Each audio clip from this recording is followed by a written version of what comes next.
गीता 18 के श्लोक नंबर 62 में भगवान स्वयं कह रहे हैं कि अर्जुन उस परमेश्वर की शरण में जा जिसकी कृपा से परम शांति व शाश्वत स्थान अर्थात सतलोक को प्राप्त होगा।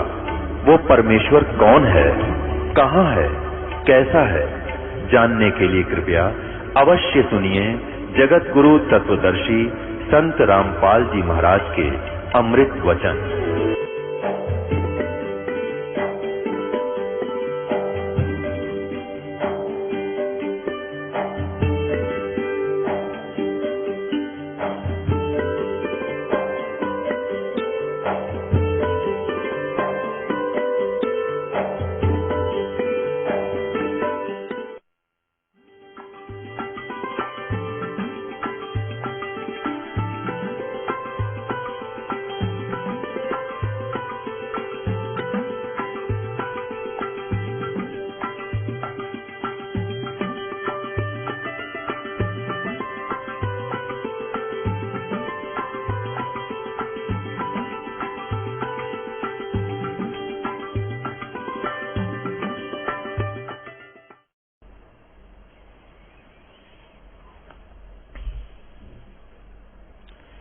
वो परमात्मा, वो पूर्ण ब्रह्म, सारी सृष्टि के रचनहार, कुल मालिक कबीर परमेश्वर ने आके बताया है कि तू कौन, कहां से आन फंदा, देखो आग बिरानी क्यों जरता।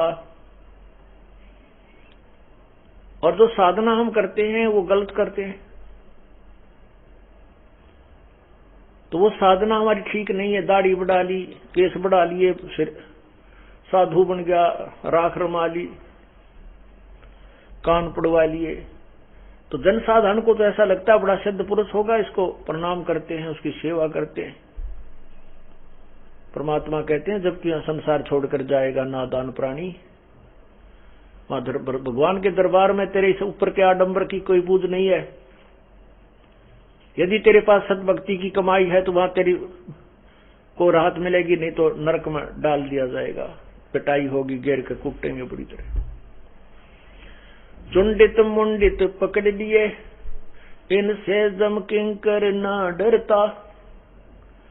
चुंडित जो बड़े बड़ी जटा रखते हैं, और मुंडित जो कति मुंड मुंडा के घोटम घोट हो रहे हैं, ऊपर लाल कपड़ा माला तिलक विलक लगा के, इनसे यम के दूत नहीं डरते। इन पाखंड ऊपर के पाखंड से वो डरते हैं सच्चे नाम की कमाई से। वो तेरे पास है नहीं तो वहां सच्चे दरबार में तेरी पिटाई होगी।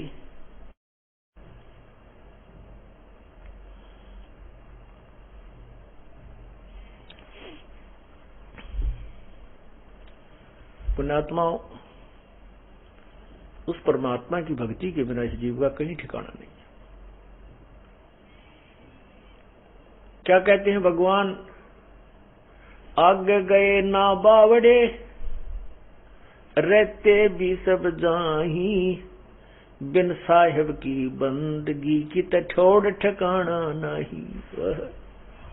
जो पहले चले गए वह तो वापस आए नहीं तुम्हें बताने के लिए, और रहते भी चले जाएंगे, ये सभी जा रहे हैं धीरे धीरे।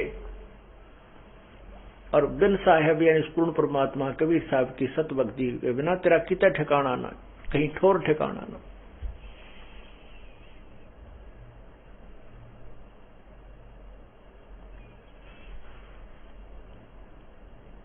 इसलिए हमने परमात्मा की भक्ति करनी चाहिए।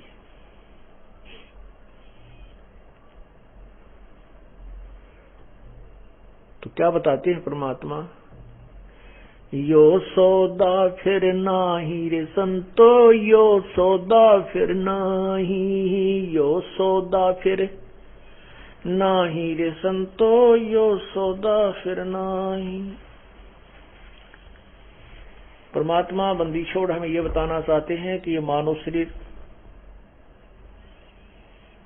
प्राप्ति और मानव शरीर प्राप्ति के उपरांत फिर परम संत मिलना, ये बार बार संयोग नहीं होता।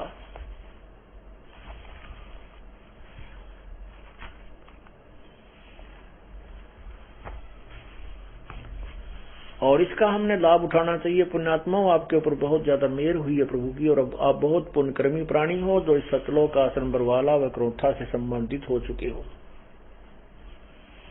लखबर सूरा जूझ ही लखबर सामदे, और लखबर यति ध्यान में तब की तो सतगुरु शरणा ले। पुण्यात्माओं, देखो, विचार करो, इन उदाहरणों से हमें शिक्षा मिलती है। जैसे कल आपको बताया था, आदरणीय नानक साहिब जी की आत्मा सतयुग में अम्बरीश राजा थी।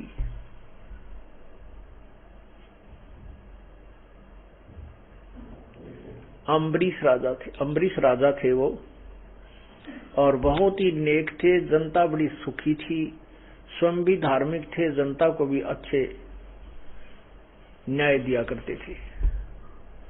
उसके बाद वो राजा जनक बने, सीता जी के पिता कहलाए। उस समय भी वो एक बहुत ही अच्छे प्रसिद्ध संत भी कहलाए। राज करते करते बड़े धार्मिक व्यक्ति थे, संतों को बुलाते थे, उनसे ज्ञान पूछते थे। अष्टावक्र की कहानी आपने सुनी होगी। अब कितनी अच्छी आत्माएं थी। उसके बाद अपने पुण्यों को समाप्त करके वो कितनी अच्छी आत्मा थी, और रास्ते में 12 करोड़ यम वो नरक के अंदर भोग रही, अपने कर्म भोगों को 12 करोड़ आत्माओं को छुड़वा दिया अपने पुण्य दे करके। ये दयालुता की अंत था, हद थी दयालुता की। इतने दयावान थे, लेकिन मार खाते रहे।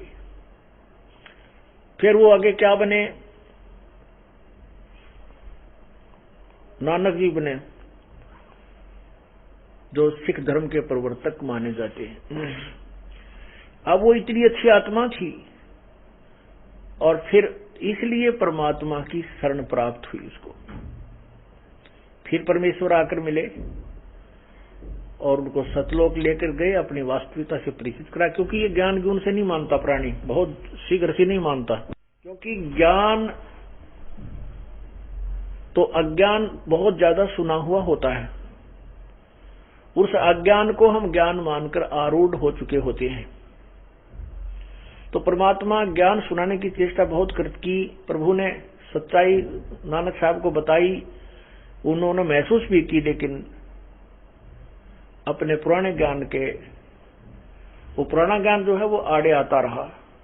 तब परमात्मा ने उस प्यारी आत्मा को अपना गवाह बनाने के लिए, इस समय के लिए, नहीं तो किस किस को दिखाए परमात्मा उस सतलोक को। जो कहे से नहीं मानता, देखिए पीछे भी नहीं मानेगा, उसका क्या फायदा। जैसे एक उदाहरण हुआ है कि हजरत मोहम्मद जी को भी परमात्मा कबीर जी आए थे और उनको सतलोक लेकर गए थे, वहां का सब व्यवस्था दिखाई थी। उनको वापस छोड़ दिया तो उस शरीर में आते ही उन्होंने फिर उस जबरील नाम के देवता के भय से, क्योंकि उन्होंने उसको बहुत तंग किया था अपना ज्ञान समझाने के लिए, उसके डर से और उन्हीं के ज्ञान को उचित मान करके परमात्मा वाले मार्ग को स्वीकार नहीं किया था, इसलिए अलग से धर्म बन गया। तो इसलिए सबको नहीं दिखाया जाता। परमात्मा ने अपने गवाह बनाने थे।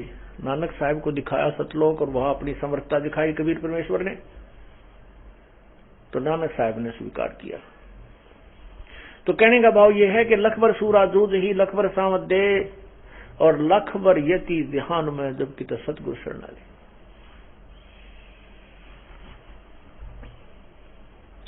जो इतनी पुण्यात्माएं होती हैं पिछले जन्म जन्मांतर की, वो आज परमात्मा के चरणों में आ रही है। आप इतनी पुण्यात्मा हो जैसे नानक जी थे। ये ना सोचना कि अब हम बहुत कमजोर, धन में वित्तीय हालत हमारी कमजोर है, कोई मजदूर है, कोई किसान है, कोई दुकानदार बोदासा है। इससे उस परमात्मा की भक्ति से इसका कोई लिंक नहीं है, कोई संबंध नहीं है। यही प्रमाण देने के लिए परमात्मा ने ऐसे उदाहरण दिए हैं। परमात्मा देखता है भक्ति के धन को।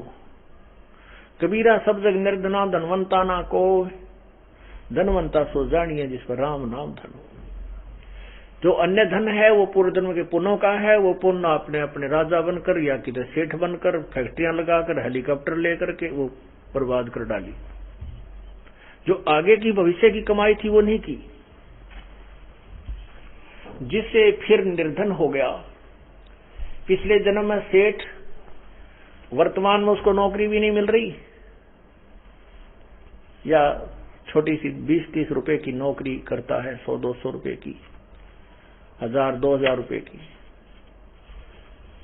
तो ये तो परिवर्तन इस काल के जाल में चलता ही रहेगा जब तक हम सतलोक नहीं जाएंगे। तो आपके ऊपर जो मेहर हुआ है परमात्मा का, मेहर भरा पंजाब के ऊपर बहुत समय से है, आज से नहीं है, लेकिन हम इतने अनजान हैं और काल के दबाव में, त्रिगुण माया के प्रभाव में भी इतने हैं, इतना ज्ञान सुनकर भी हम ये दृढ़ नहीं हो पाते, हम डगमग कहीं ना कहीं हो ही जाते हैं। और उसी का दुष्परिणाम आज तक हम भोग रहे हैं। अब आपके ऊपर परमात्मा ने एक विशेष कृपा की है, मानुष जन्म, और के कारण बना के, क्या क्या कारण बना करके आपको चरणों में लिया है। कोई दुख में आया है, कोई सुख में आया है, कोई ज्ञान सुनकर ही आया है। जिस कारण से भी आप यहां आए हो, कोई दुख ही आया है और अब इस ज्ञान को समझ रहा है वो आकर के, क्योंकि उसको बोला जाता है कि आप सत्संग में अवश्य आओगे, अन्यथा आपका कष्ट निवारण नहीं हो पाएगा। इसलिए बोला जाता है सत्संग में आपको कि आपको धनी बनाना है। आप युगों युगों के निर्धन हो चुके हो इस भक्ति मार्ग के। एक बार तो परमात्मा कबीर जी अपने कोटे से आपको राहत देता है, अपने कोटे से आपको देता है सुख, आपके दुख दूर कर देता है, जिसकी सच्ची तड़फ होती है और नियत साबित रहती है, उसको आते सुख देता है। फिर आपको ज्ञान सुनाया जाता है कि ये 10-20 हजार रुपये मान ले किसी से ले लिए, 1,00,000-2 लाख, तो इससे काम नहीं बनेगा। आप अपनी कमाई कोई साधन, कोई व्यवस्था करो ताकि आप साहूकार हो जाओ। तो यहां आपको बुला करके धनी बनाया जाता है। हम कितने निर्धन हो चुके हैं, हम कितना अपना सतर गिरा चुके हैं, ये आप अपना आप ही तुलना कर सकते हो, निर्णय ले सकते हो। आपको यहां आने से कितने पुण्य हो रहे हैं, आपके कितने पाप छूट चुके हैं। बीड़ी, शराब, मांस, तम्बाकू सबसे पहले छुड़वा जाता है, जो घोर पाप का कारण है। दूसरे आपको कहा जाता है किसी की सुई भी नहीं चुरानी है, किसी से रिश्वत नहीं लेनी है, ब्याज तक नहीं लेना है। ब्याज लेने वालों के नाश हुए देखे हमने, सर्वनाश हुआ देखा उनका। बिरान माटी टक्कर मार मार कर मरे, वो पागल होकर के मरे हैं। हमारे आंखों के सामने ऐसी स्थिति देखी उन लोगों की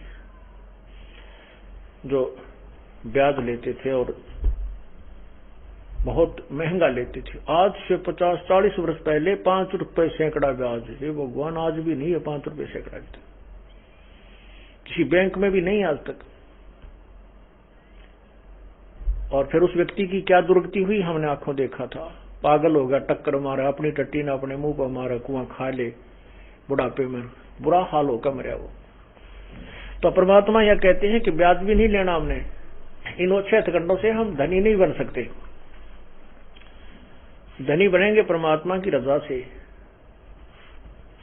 परमात्मा आपको इतना धन दे देगा आप सोच नहीं सकते। और कैसे दे देगा ये भी आप नहीं सोच सकते। कब देगा? जब आपकी नीत साबित हो जाएगी, आप में कोई दोष नहीं देखेगा, केवल उस परमात्मा से ही आपकी याचना होगी, अन्य किसी देव में आपकी आस्था नहीं रहेगी। फिर आपके घर में बरकत, आपके ऊपर आने वाली आपत्तियों को ऊपर के ऊपर टालना शुरू कर देगा। करेगा कैसे? जब हम पति भर्ता पद पर पहुंच जाएंगे। जिस पति को अपनी पत्नी पर शंका हो जाती है तो वो उनमें फिर प्रेम नहीं रहता, और जो पतिव्रता स्त्री है उसका पति अपने सामर्थ्य के अनुसार उसकी पूरी सुरक्षा करता है, पूरी सुविधाएं देने की चेष्टा करता है। ठीक इसी प्रकार हम आत्माएं, ठीक इसी प्रकार हम सभी आत्माएं उस एक ही परमात्मा की हैं, वो हमारा पति है, सबका मालिक है। पति मीन मालिक, स्वामी, वो हमारा पति है। और हम जब तक उसमें पतिव्रता की तरह आस्था नहीं बनाएंगे तब तक वो हमारी मदद, हमारी सहायता नहीं पूरी नहीं करेगा। जब हम पतिव्रता की तरह उसके, एक पतिव्रता का अर्थ है कि जैसे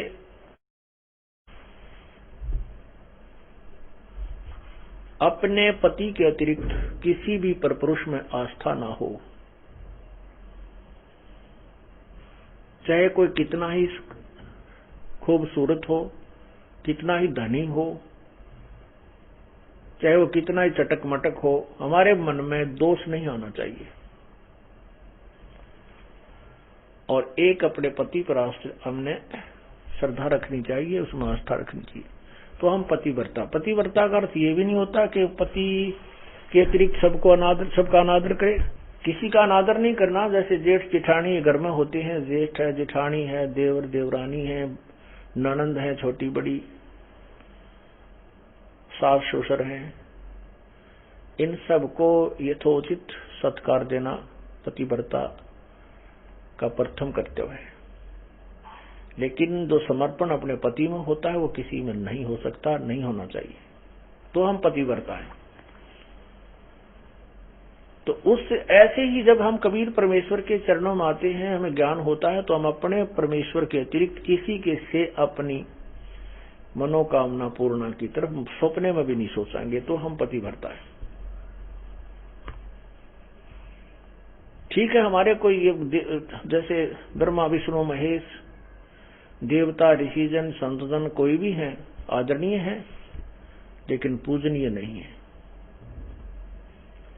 जैसे पतिव्रता को अपना पति पूज्य होता है, उसी से को समर्पण करती है, तो वो समर्पण वो किसी को नहीं कर सकती, लेकिन आदर सबका करती है, वो आदरणीय है। इस भाव से जब हम प्रभु के चरणों में लगेंगे तब परमात्मा हमारी सभी मनोकामनाएं पूर्ण करेगा, अन्यथा नहीं करेगा। जैसे परमात्मा क्या बताते हैं, ज्यों पतिव्रता पति से राती, आन पुरुष नहीं भावे, बस पीहर में सुरत प्रीतम में ऐसे ध्यान लगावे। उसके विषय में क्या बताते हैं कि जो जैसे जब पतिव्रता जमी पर और जो रख है धर है पाओ, और समर्थ झाड़ू देत है कदे ना काटा लग जावे। परमात्मा आपकी कैसे मदद करेगा कबीर भगवान? जब हम पतिव्रता हो जाएंगे इसके प्रति, किसी भी देवता से, किसी इष्ट से, किसी भी भूत प्रेत से या कोई झाड़े लानियों से हमारी कोई लिंक नहीं रहेगा, बिल्कुल सोचा नहीं सपने में। और फिर इस समर्थ के सहारे हम लगेंगे तब ये हमें कितने सुख देगा। जब जो पतिव्रता जमी पर जो धर है पाँव, समर्थ झाड़ू देत है ना काटा लग जावे। जैसे पतिव्रता स्त्री कहते पानी को चलेगी पानी भरने के लिए, अर्थात अपने जीवन रूपी सफर में वो चलती है आत्मा, जो केवल एक इष्ट पूर्ण परमात्मा कबीर जी पर आश्रित है। उसके जीवन रूपी सफर में, जीवन रूपी रास्ते यात्रा में, यात्रा के मार्ग में वो परमात्मा समर्थ भगवान कबीर परमात्मा ऐसे झाड़ू देता है। झाड़ू मीन हमारे आने वाले जीवन में जो संकट हो, पाप कर्म रूपी कांटों को वो साफ करता रहता है कि कहीं मेरी आत्मा को पीड़ा ना लगे, कोई दुख ना हो जाए। अब आपको थोड़ा सा परमात्मा की महिमा सुनाते हैं, पतिव्रता कैसे होनी चाहिए, अर्थात हम प्रभु पर कैसे आश्रित हों। ग्रीवी सुकर्मी पतिव्रता सो आन उपावन मूल, एक पुरुष से परस है पतिव्रता समतूल। पतिव्रता का निष्कर्ष बताता हूं। आन उपावन मूल, बिल्कुल भी किसी और की पूजा नहीं करे, वो पतिव्रता आत्मा होती है। एक पुरुष, जैसे इसमें दोनों ही पहलुओं पर विवरण दिया है, जैसे स्त्री अपने ही पति एक ही पुरुष पर आश्रित रहे, ऐसे ही आत्मा एक पुरुष यानी एक परमात्मा पर आश्रित रहे, कबीर भगवान पर। पतिव्रत सुकर्मी सो जानिए, एक पुरुष से रात, निर्दाव निर्भयता ना दूजे से बात।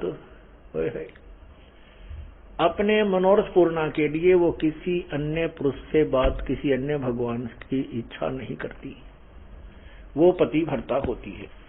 ग्रीवी सवाल सुखन किसको कहे, पतिव्रता सो नार, हुक्म अदूल न मेट ही सो पतिव्रता पार। देखो कितनी गहराई से बता रहे हैं, केवल यही एक लक्षण नहीं है पतिव्रता का। क्या बताते हैं कि पतिव्रता तो हो गई, अच्छी बात है, लेकिन पति कहता है वहां नहीं जाना और वो वहां अवश्य जाती है। पति कहता है ये काम नहीं करना और उसको करती है, तो वो भी पूर्ण पतिव्रता नहीं है। इसमें यही समझाना चाहे, जैसे हम संत आपको आदेश देता है गुरुदेव के बेटा चोरी नहीं करना, बीड़ी नहीं पीना, मांस नहीं खाना, सिनेमा नहीं देखना, ब्याज नहीं लेना, और आप वैसे तो कबीर परमात्मा के अतिरिक्त किसी को नहीं मान रहे हो और ये मर्यादा पालन कर नहीं रहे, तो भी आप पार नहीं हो। क्या बताते हैं, सवाल सुखन किसको कहे, पतिव्रता सो नार, हुक्म अदूल न मेट ही सो पतिव्रता पार। आदेश की उल्लंघना नहीं करती है, वो पतिव्रता ही पार होगी, वही आत्मा पार होगी।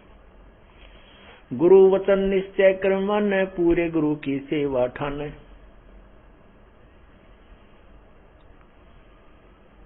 भाई जो गुरु वचन पे डट गे रकट गे फंद 84 के, कट गे फंद 84 के, कट गे फंद 84 के।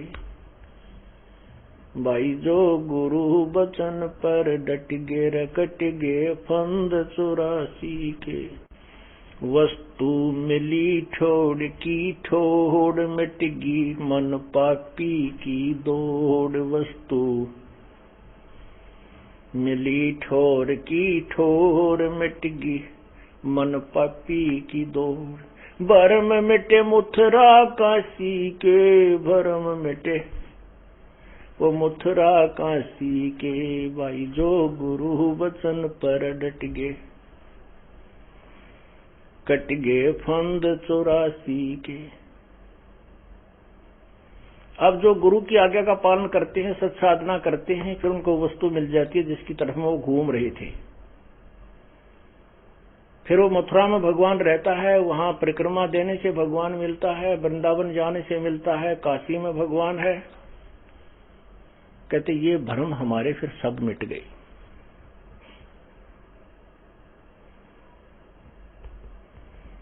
उसी के ऊपर यहां कहा है, घर आंगन इकसारे है, वचन उल्लंघना होई। घर आंगन इकसार समझे, पतिव्रता अपने घर में रहे चाहे बाहर रहे, उसके हाव भाव, उसका चलना बैठना उठना बोलना ऐसा ही रहे जैसे वो घर में रहती है, बाहर भी एक जैसा ही व्यवहार करे और वचन उल्लंघन ना करे। घर आंगन एक सारे है, वचन उल्लंघन ना होई, आन खसम से ओलने पतिव्रता है सोई। आन खसम यानी और अन्य पति नहीं बनावे, उससे ओलना माने आड रखे, पतिव्रता है सोई। आन खसम से हंसत है वो चंडी चोर चुड़ैल, जिनसे क्या घर बासे है, घर में बसे घुड़ैल। अब क्या बताते हैं परमात्मा के जैसे कोई पतिव्रता स्त्री दूसरे पुरुष के साथ मजाक करती रहती है,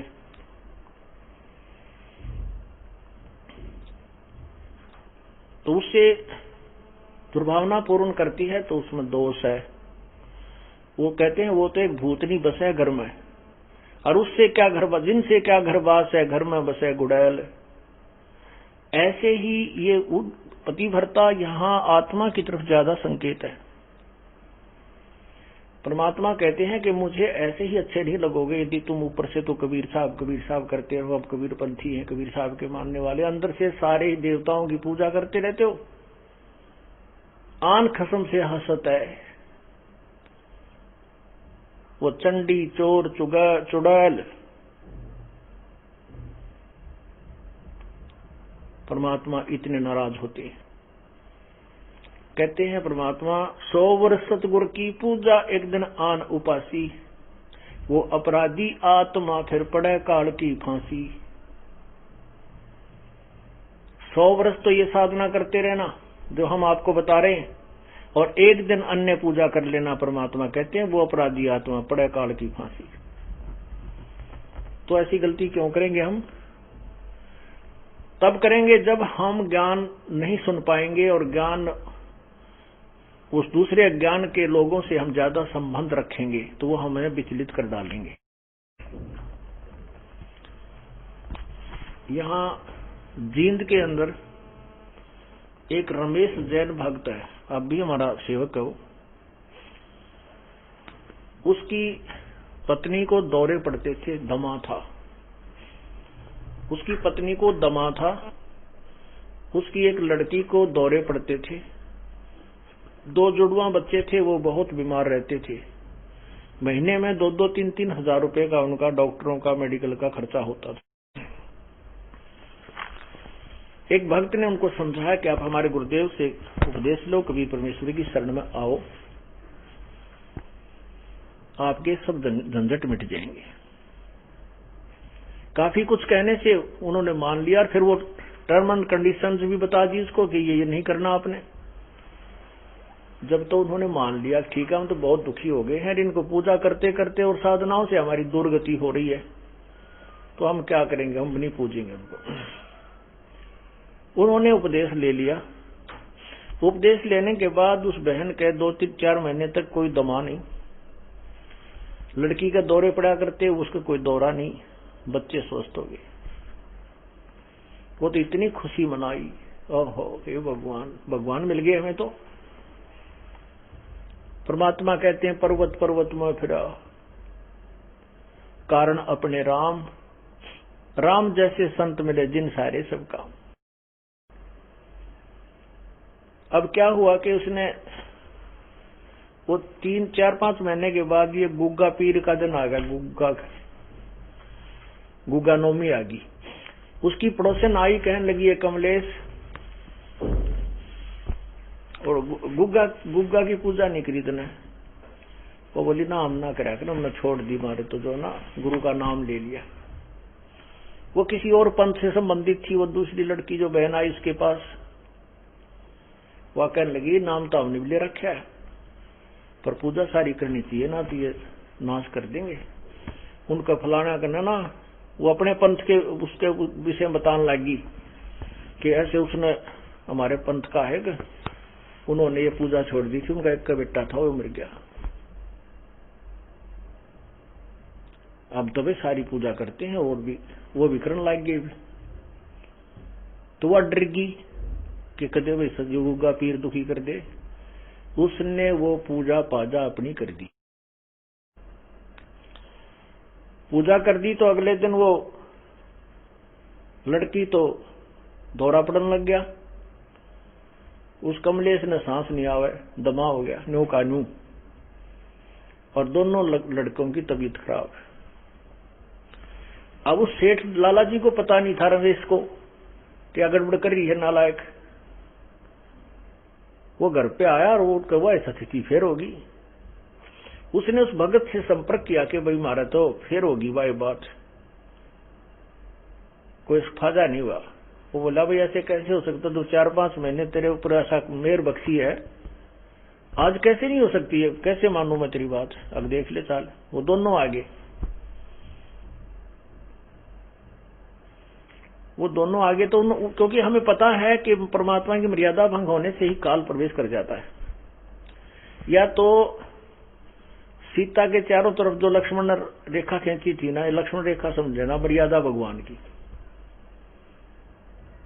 और इसको तोड़ते ही या दुर्गति शुरू हो जाएगी जो सीता की हुई थी। अब वो राम कोई बौड़ा नहीं था जो लक्ष्मण ने ये कहा तू या तो आइए मत भूल कर भी, रावत इसको चारों तरफ ये मंत्र पढ़कर या रेखा खींच देना। अब सीता अपने आप में सियाणी बन गई। जब रावण आया एक साधु का भेष बनाकर भिक्षा मांगने लगा तो सीता ने कहा कि आ जाओ महात्मा जी, ले जाओ भिक्षा ले जाओ। अब जो ही वो निकट आया उस रेखा के तो उसमें लपट निकली, रावण 10 कदम दूर खड़ा हो गया। तो उसने कहा कि माई भिक्षा देनी है तो बाहर आकर दो, नहीं तो हम नाराज हो जाएंगे, ये कर देंगे। इसमें तुमने पता नहीं क्या मंत्र पढ़ रखा, ये मुझे आगे नहीं आने दे रही। अब सीता जी ने सोची कि बिजली पड़े साधु तो है, 1 मिनट में देकर आटा डालकर वापस आ जाऊंगी। तो या तो उसकी नालायक सोच थी अपनी, जबकि वो महापुरुष कह के गए थी कि बाहर मत निकलना, साधु है तो अपन आ जाएगा अंदर। यदि ये साधु है तो इस लक्ष्मण रेखा को पार करके आ जाता, तो साधु भी कहां है वो, इस रेखा से डर गया। तो उसने ऐसा ही किया, मर्यादा भंग कर दिया, लक्ष्मण रेखा उल्लंघ गई। फिर देखो क्या दुर्गति हुई, रावण उठा ले गया। 12 वर्ष तक उस रावण के बाग में बिरान मट्टी हुई। पुण्यात्माओं, ये लक्ष्मण रेखा समझ लेना जो परमात्मा के नियम है। यदि तुमने अपनी सुरक्षा चाहिए तो लक्ष्मण रेखा से बाहर मत जाना, फिर देखना खेल मालिक का। तो उसने क्या हुआ कि वो कहने लगा भाई तुमने कोई और पूजा की है। रमेश बोला ना बिल्कुल नहीं, कति नहीं कर दिया, हम तो छोड़ दी सारी उस दिन तक। अब उसका गले उतरा नहीं उस भगत के कि तो हो ही नहीं सकता, जब तक हम मर्यादा नहीं तोड़ेंगे तो यह हानि नहीं हो सकती, यह हमारे भगवान का नियम है। तो वह लड़की उस रमेश ने पूछा उस कमलेश से क्यों वो घर में रहती है, कि तुमने कोई और पूजा की? वो बोली ना, मैं क्यों करूं थी। वह डरती ना बतावा कर तरही थी कि क्यों गड़ेगा, सोमा होगा, गुस्सा होगा। तो भक्त यूं कह रहा था कि मैं वैसे ही ऐसे ऐसे बाहर न निकल गया, परमात्मा ने भेज दिया। तीसरा दिन था वो, जैसे आज गुग्गा नवमी थी, 10वीं उनकी जान माटी होगी, एकादशी को वो वहां गया। तो घूमता घूमता पीछे को चला गया, बरंडे के साइड में, एक पिछली साइड में बरंडा था, बरंडे से रसोई के पीछे, रसोई बरंडे के अंदर खुला थी, पीछे उसके खाली स्थान था, वैसे नीचे कच्चा। वहां क्या देखा कि एक थाली रखी पुरानी सी, और उसमें 2-4 जोत सी लगा रखी है आटा बना के। तो उसने कहा कि आ भाई रमेश आजा दिखाऊं तेरे को, ये क्या है। कमलेश से पूछा कि वो क्या किया तूने, वो क्या पूजा कर रखी है। फिर बताई उसने, नैने वाली मैंने गुग्गा पीर की पूजा कर दी। वो भगत बोला गुग्गा फिर आ गया, थारा मुश्किल से काटा था। यो गुग्गा फिर बुला लिया तूने, मुश्किल से निकाला था गुरुदेव ने, परमात्मा कबीर जी ने, अब चाट ले इस गुग्गा ने, पूज ले। तो वो फिर लग गया वह पैर पकड़ने, वह कहने लगी भाई मैं तो माफी मांगूंगी गुरुजी तय। तो उन्हें कहा भाई माफी मांग, परमात्मा से जाकर पूर्ण उपदेश लो, तुम तो काम कति बिगाड़ दिया, थारी सुना तो सुना, ना भी सुना। तो रमेश ने भी बहुत धमकाई हुआ बेबे, उसने सारी बताई जी, मैं डरा गई थी और कोई आसपास यहाँ मेरे दूसरा सहयोग था नहीं जिसे मैं पूछूं अपने भगत था, वहां कोई भगत नहीं था। और मैंने सोची के बिजली पड़ा है, दो बत्ती ला दूंगी, गुग्गा भी राजी हो जाएगा। इन गुग्गा राजी कर करता हम ब्रांड माटी करवा रहे हैं। हमने एक ही प्रभु को प्रसन्न करना है। एक कैसा दे सब सदे, सब साध्य सब जावे, माली सींचे मूल को वो फले फूले अगावे। एक ही साधने से, एक ही पूजा करने से जड़ की तो पौधा परिपक्व बड़ा हो जाता है, वृक्ष बन जाता है, फिर आम के फल लगते हैं। यदि हम टहनियों की तरफ से उसको गाड़ कर जमीन में लाकर बैठ जाएं उगाकर, तो सभी पौधा ही नष्ट हो जाएगा। अर्थात शास्त्र विरुद्ध साधना करने से हमारा भक्ति रूपी पौधा बर्बाद हो जाएगा। तो क्या बताते हैं, 100 वर्ष सतगुरु की पूजा, एक दिन आन उपासी, वो अपराधी आत्मा फिर पड़े काल की फांसी। तो पुण्यात्मा फिर आए मेरे पास। जब हम छुड़ानी से जाते रहते थे, हमारे गुरुदेव भी छुड़ानी जाते थे, वो केवल इसलिए जाते थे कि वहां भक्त आते हैं, उन भक्तों को समझाया जा सकता, वो भ्रमित हैं सभी, वो यथार्थ ज्ञान से परिचित नहीं है। फिर उसके बाद हमारा उनसे मन मुटाव बन गया, क्योंकि गुरुजी शरीर त्याग कर चले गए थे सतलोक, और छुड़ाने वाले की जो क्रियाएं थी वो शास्त्र विरुद्ध थी, सदग्रंथ के विरुद्ध करते थे। हम जनता को सच्चाई बताते थे तो उनकी दुकान बंद होने के कागार पर आ गई। इसलिए उन्होंने हम नहीं सुहाए, तो हमने अपना अलग से करौथा में आश्रम बना लिया। तो उस समय जब वो हम वहीं जाते थे तो थोड़ी सी संख्या में भक्त होते थे। 1995 की बात है ये। उसने फिर पुनर्उपदेश लिया, माफी मांगी कि जिंदगी में नहीं करूंगी। उसके बाद वो नाम दोबारा लिया, उसके बाद आज तक वो सभी सोचते हैं। बोलो सतगुरुदेव।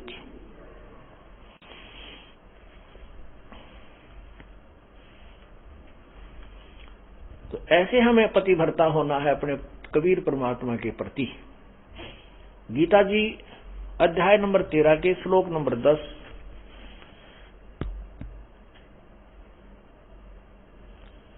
में भी यही प्रमाण है।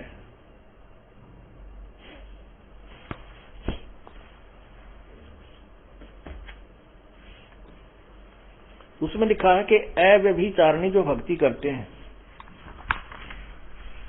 गीता जी अध्याय नंबर 13 का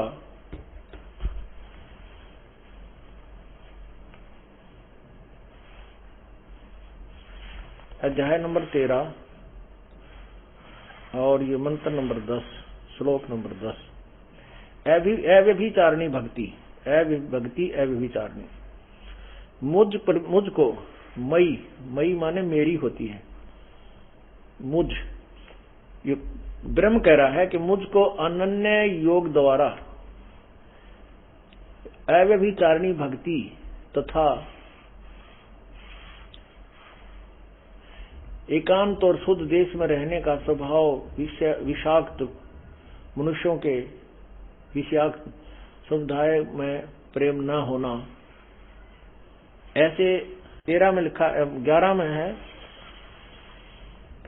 मेरी भक्ति करे तो भी अव्यभिचारिणी करनी है। व्यभिचारिणी होती है जो एक व्यभिचारिणी लड़की उसको कहते हैं जो अपने पति के अतिरिक्त अन्य पुरुषों से संपर्क करती है, जिसको वैश्या की दर्जा दिया जाता है।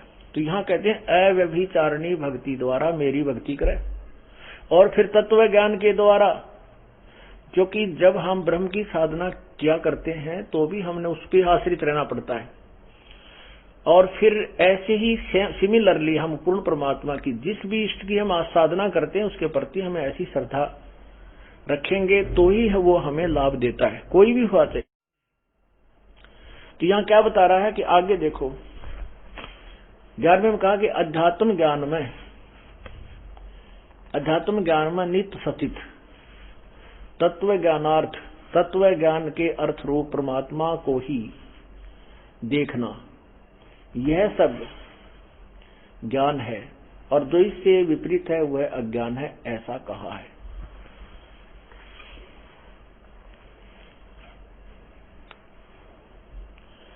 इसका क्या अर्थ है वैसे तो कि मेरी या किसी अन्य जिस भी भगवान की तुम साधना करते हो उसको अनन्य, ये अध्यात्म ज्ञान में और तत्व ज्ञान के आधार पर ये प्रमाण है कि उसी पर पूर्ण आश्रित आपने रहना चाहिए। अव्यभिचारिणी भक्ति से ही परमात्मा प्राप्ति होती है, इसका ये अर्थ है। तो क्या कहते हैं, आन खसम से हंसत है वो चंडी चोर चुड़ैल, जिनसे क्या घर बास है वो घर में बसे घुड़ैल।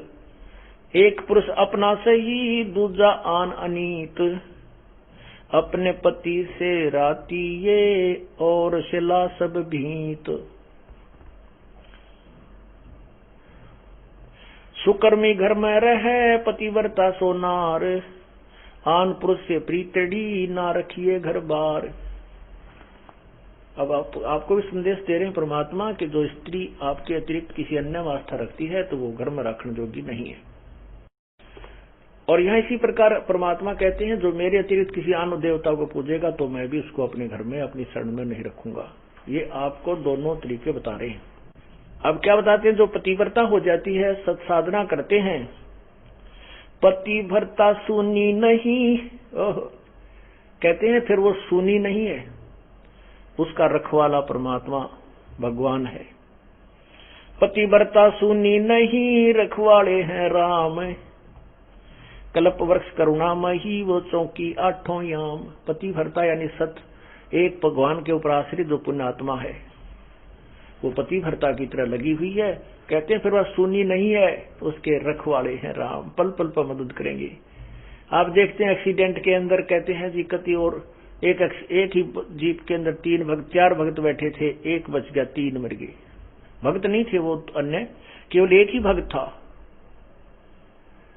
एक जीप में एक हमारा भक्त था, 3 और थे, 3 मर गए, ड्राइवर मर गया, ड्राइवर समेत, और वो बच गया, 1-2 को और चोट आ गई। और जहां वो मरे उसी सीट पर वो था। तो यहाँ कहते हैं पतिव्रता सुनी नहीं रखवाले हैं राम, कबीर परमात्मा, हमारा राम कबीर है। कल्प वृक्ष करुणामयी चौकी आठों जाम। कल्प वृक्ष एक ऐसा पेड़ बताया स्वर्ग में, कहते हैं कि वो सर्व मनोकामना पूर्ण करता है। तो परमात्मा कबीर जी कहते हैं आपके साथ इस कल्प वृक्ष का भी काम करते हैं। अब वो कल्प वृक्ष किसकी मनोकामना पूरी करता है? वो तो स्वर्ग एक होटल है, और वो एक कल्प वृक्ष एक बैल है, घंटी है। अब जो उस कल्प वृक्ष के पास जाकर जो मांगता है उसी समय उसके सामने वही आहार आ जाता है। तो उसकी कमाई से ही जाता है, और यहां आपको परमात्मा अपने कोटे से भी देगा। कबीर परमात्मा पतिव्रता सुनी नहीं रखवाले हैं राम, कल्प वृक्ष करुणामयी चौकी आठों जाम। पतिव्रता पानी चली, पतिव्रता पानी चली पन ही नहीं पाए। वस्त्र अंग विनंग है वो आप देत उड़ाए। पतिव्रता पानी चली यानी सत्ता, जो पतिव्रता यानी सत्य परमात्मा की जो वो प्यारी आत्मा अनन्य मन से भक्ति कर रही है अपने एक इष्ट की, वो अपने जीवन किसी भी कार्यवश जाती है और उसके पास कोई असुविधा है तो तुरंत पूरी कर देता है। ऐसे बहुत से भक्त बहन भाइयां बेटियां हमें मिलती हैं। भक्त कहते हैं जी हमारे यहाँ आश्रम में आने के लिए किराया नहीं था, और 3 दिन से यही जुगाड़ था कि 200 से 400 रुपये हो जाए, मिल जाए तो हम आश्रम में जाएं। कहीं से भी कोई गरीब आदमी के साथ और ज्यादा दिक्कत आ जाती है। कई बार ऐसी स्थिति परमात्मा पैदा भी कर देता है। उसका विश्वास दृढ़ करने के लिए। फिर कहने लगी हमने तो भगवान पे छोड़ दिए, परमात्मा आप बुलाओगे तो जरूर आना चाहते हैं। आत्मा रो के कह रही थी। कहने लगी अगले दिन चलना था, उसी दिन सुबह चलने की तो कोई बात रही है को ना, किराए की व्यवस्था नहीं हुई। तो ऐसे में स्लैब, वो जो पेंडीसी थी होती है, स्लैब होती है घर में अलमारी की ताक से, उसमें कागज बिछा रखे थे पेपर अखबार के, वैसे उठाई नो और उसको तकरीबन दूसरे तीसरे दिन में रोज साफ करा करती। जिस दिन से यातना शुरू हुई उस दिन भी साफ करे थे। वैसे स्वाभाविक वो उठाकर मैं पोचे खाते नु मारन लगी तो 500 रुपए 100 के 5 नु मुड़े हुए ऐसे तय किए हुए, एक बार मुड़े हुए अन्नो रखे। मत गदगद होगी। बच्चों को लिया, सास जब चल पड़ी। आश्रम में 3 दिन के बाद गई। जो मैंने अपने पति से पूछा कि आप फोन पे वो मिलिट्री में सर्विस करते कि क्या आप ये, मतलब उससे फिर मैंने पूछा कि ऐसे ऐसे बात से स्थिति हुई हमारे पास, या यू मन जो है विचलित करने की चेष्टा करता है। मन में न्यू आवा कदे वो डर गया हो, मेरा ध्यान ना रहा हो, कदे कागजा में उलझ रहे हो, मैं रोज साफ कर देती थी, अखबारों में उलझ पुलझ हो रही हो। उससे पूछा कि ऐसे ऐसे बड़ी मारी गेला, आपको याद हो आपने कुछ पैसे रखे थे? ने बोला मैं तो उन्हीं को भी रखता है नहीं, सारी आपको देता हूँ। शराब में पीता ना, बीड़ी में पीता ना, घर का सामान में लाता ना। 5-10 दिन की छुट्टी गया था मैं तो रिश्तेदारियों में, या फिर वो नाम नहीं ले रखा था उसने। बाकी उस पुण्यात्मा को मना नहीं करता था। वो कहने लगा सचमुच 500 रुपये पाए 100 के। सब जगह मैंने अपनी सारी दृष्टि दौड़ा दी, कोई पैसा मेरे पास नहीं था। तो पुण्यात्माओं ये क्या कहना चाहते हैं? पतिव्रता पानी चले पन ही नहीं पाए। पतिव्रता जो पानी न चाली गरीब, तो उसके पैरों में जूती भी नहीं है और वस्त्र भी अच्छे नहीं है। कहते हैं परमात्मा, कहने का भाव ये है कि अपने जीवन रूपी सफर में आप चल रहे हो, मालिक की शरण में आने के बाद और आपके साथ कोई व्यवस्था है तो वो आप पर पूरी कर दिया। पल में दे, कहते वस्त्र अंग विनंग है वो आप पे देत उढ़ाई, आप पे देत उढ़ाई। कैसे कोई आपको अव्यवस्था है, किसी चीज का अभाव है, तो वो परमात्मा आपकी तुरंत पूर्ण कर देगा। ऐसे और भी बहुत से वक्त बताते हैं। ऐसे ऐसे व्याधि चलन लग गया तो 100 का नोट पाया। एक माई कह रही थी जी मैं पति तो नाम नहीं ले रहा, बाधा भी करता था। समागम आ गया, करौथे आश्रम में जब हम सत्संग करते थे तो मैंने अपने पति से कहा कि मैं सत्संग में जाऊंगी, मैंने 100 रुपये दे दे। ये 10 वर्ष पहले, 8-9 वर्ष पहले की बात है। वो कहने लगा मैं तेरे को 54 नहीं दूं, और तू तीसरे दिन झोला ठावे और वहां चली जाती है। वो कहने लगी मैं कोई गलत जगह जाती हूँ, 60-65 साल की उम्र की बुढ़िया थी, और तेरे बेटे जान लग रहे वहां पर। बेटे तो अपनी कमाई करे, वो ले जाते हैं किराया। मैं किराया मान ले उनसे मांग भी लूं तो तुम नखरे करता है, क्योंकि बेटे अलग हो रहे हैं, उनसे थोड़ा द्वेष रखता है, उनसे कैसे ले लेगी, वहां जाओ भी नहीं। तो उसने कहा कि मुझे 100 रुपये दे दे। मैं बोला कति नहीं जान दूं, और जाके दिखाई आज तू तो नहीं, मैं पैसा करा दूं नहीं, तू जागी कैसे? तो वो कहने लगा मेरे द्वारा पैसा को ना। फिर आखिर में ये बहाना मिला उसने कि मेरे द्वारा 100 रुपये को नहीं। वो क्या कहती है उसकी पत्नी कि मैं तो बैठकर रोने लगी, जहां पूजा स्थल है रोने लगी है भगवान, देख कौन बनी। हम एक दूसरे के ऐसे बांध रखे हैं कि हम इनसे अब अपने भगवान के दरबार में भी नहीं जा सकते। आखिर में कहने की मैंने ये सोच लिया कि मैं अभी चाहती हूँ किसी पड़ोसन पर मांग मूंग कर मैं जाऊंगी। इतना दृढ़ निश्चय मैंने कर ही लिया था, लड़ाई होगी, बोलेगी, मार पीट लेगा और 2 मुक्के खा लेगी भगवान के नाम पे। ध्रुव पिटा, प्रहलाद पिटे, मीराबाई पिटी, ऐसे निर्णय होता है। ऐसे ही परमात्मा निकटाता है। इतने में बूढ़ा साइकिल लेकर जा था, गांव से निकला, सड़क थी अच्छी, तो दिल्ली के, ये पंजाब खोड़ की बात है, और वहां वो गया होगा सड़क के ऊपर आधा किलोमीटर, एक 100 का नोट ऐसे हवा में उड़ा, अगले साइकिल के अगले पहियों की ताड़ियां में आके चिपक गया, और उसने रोका तुरंत साइकिल।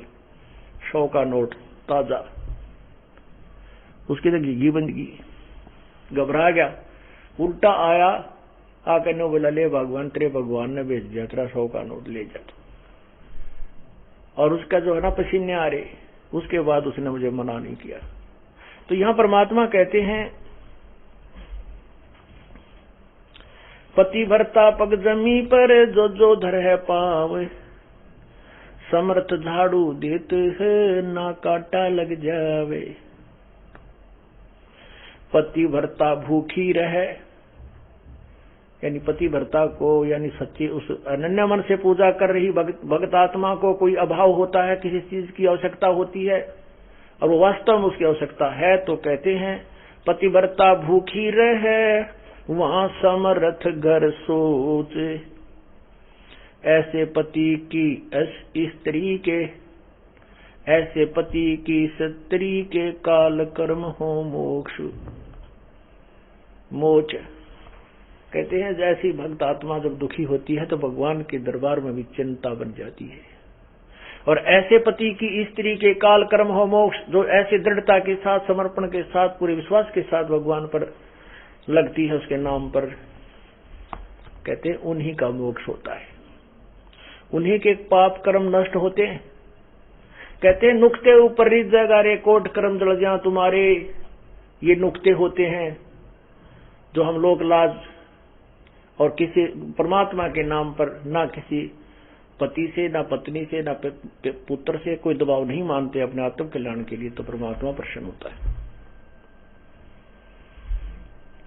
परमात्मा कहते हैं मात पिता सुत स्त्री, मात पिता सुत सत्री,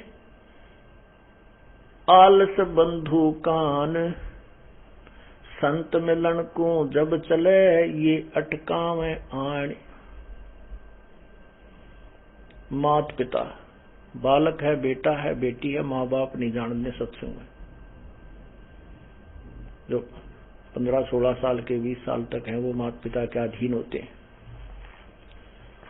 और जो बुजुर्ग हैं वो जब बच्चे बड़े हो जाते हैं तो बच्चे बेटियां के अधीन हो जाते हैं, बेटे का अधीन हो जाते हैं। या फिर आलस, या फिर लोक लाज। जैसे आप यहाँ सत्संग में आते हैं, कोई ना कोई जरूर टकरा देगा, कहाँ चले, बेरा है सत्संग में जान दोगे, तारा तो पान लिख रहा है, तीसरे दिन वहां बैठे रहते हो। तो इस तरह के श्लोक सुना देते हो, और आप जो ज्ञान में कमजोर है इन बातों से दबाव मानने लग जाता है, और फिर वो आना भी कम कर देता है, उसको ज्ञान नहीं है। इसके लिए परमात्मा कहते हैं कि मात पिता सुत स्त्री और आलस बंधु कांड। बंधु कांड माने लोक लाज, अपने मित्रों के वो कहे हुए व्यंग्यात्मक बातों से झिझक जाना। कहते हैं सतगुरु मिलन को जब चला ये अटकावे आण, ये आके आंट लावेंगे कि बेटा क्या माँ बाप या स्त्री ऐसी निकम्मी हो जाए का दी बेबे, बस जी का झाड़ बन जाती इस भगत के, या फिर लोक लाज, या खुद आलस कर जाए, फिर देखोगे, फिर अगले बार देखेंगे, सर्दी ज्यादा है, गर्मी घनी है। इनका अटकाया ना अटके जो सतगुरु दर्श को जाए, कहे कबीर सो संत है वही आवागमन निसावे। कहते नुक्ते ऊपर रिझ जाएगा। ऐसे हम थोड़ी बहुत भगवान के लिए पापीटिया करेंगे, संघर्ष करेंगे तो हमारे निकट आएगा, और केवल बात बनाते हैं परमात्मा या कोई भी क्रिया पूरी नहीं हो सकती। जैसे अब यहाँ कौन आएंगे, वो आएंगे जो पूर्ण रूप से परिचित हो चुके हैं इस ज्ञान से। जैसे किसान गेहूं की फसल बीजता है या और भी फसल इस सीजन में बीजता है, जो जाड़े की फसलें होती हैं। तो उसमें जैसे अब दिसंबर और जनवरी में इतनी कड़ाके की सर्दी गिरती है और किसान की नहर से पानी डिस्ट्रीब्यूटेड मिलता है और वो रात्रि में दिसंबर या जनवरी के महीने में कड़ाके की सर्दी पड़ रही है, शीत लहर भी चल रही है, उसके पानी का नंबर आ जाता है रात में 12 बजे।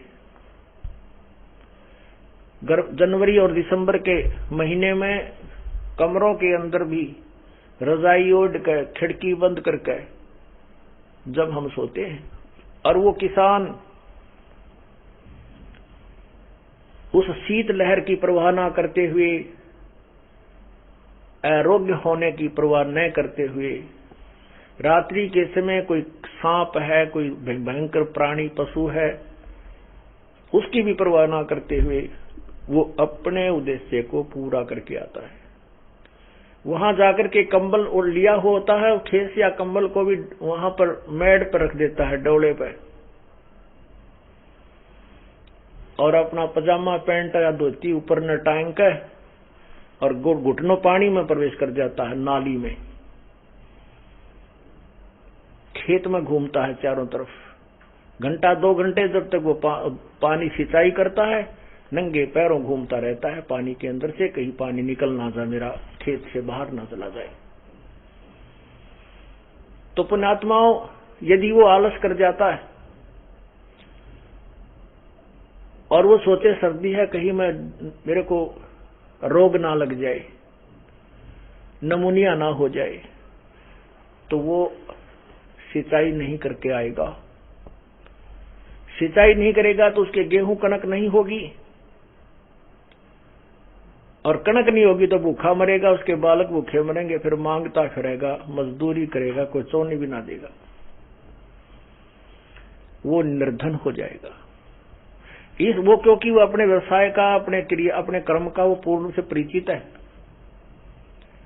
इसलिए वो उसके मन में आवे को नहीं कि आज मैं ना जाऊं, न्यू हो जा, नहीं, कुछ भी हो, सिरदर्द की बाजी ला के वो पहुंच जाता है। ऐसे पुण्यात्मा अपने भक्ति रूपी अब कणक बोई है, और ये सत्संग जो आपकी सिंचाई का समय है, डे है। तो इसमें क्या बताते हैं कि माता पिता सुत स्त्री आलस बंधु कान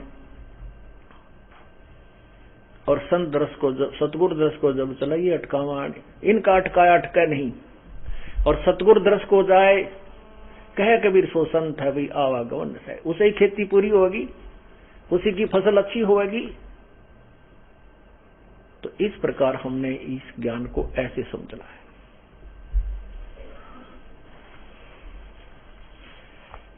पति भरता बतियां करे, आन पुरुष मुख जोड़े, साहेब बहुत रिसात है, वो पल में बैठे तोड़े।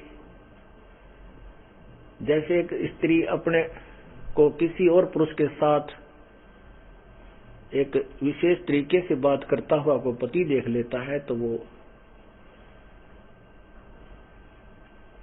उसे अक्षुब्ध हो जाता है। तो ऐसे ही वही परमात्मा बताते हैं कि यदि तुम किसी और इष्ट के आगे पाछत है, किसी देवता तेनो मंगत मांगते देख लिए भगवान ने, को तो अंतर्यामी है, तुरंत पकड़ जाएगा। पतिव्रता बतियां करे, आन पुरुष मुख जोड़े, साहेब बहुत रिसात है, वो पल में बैठे तोड़े। परमात्मा बहुत नाराज हो जाता है, गुस्सा हो जाता है, और ऐसे हम किसी इष्ट, अन्य इष्ट से को याचना करते हैं आगे पाछे से, तो आपका कनेक्शन कट जाता है, पल में तोड़ देता है। वो तो अंतर्यामी है, उसका आगे छुपा ही नहीं सकते हम कुछ भी।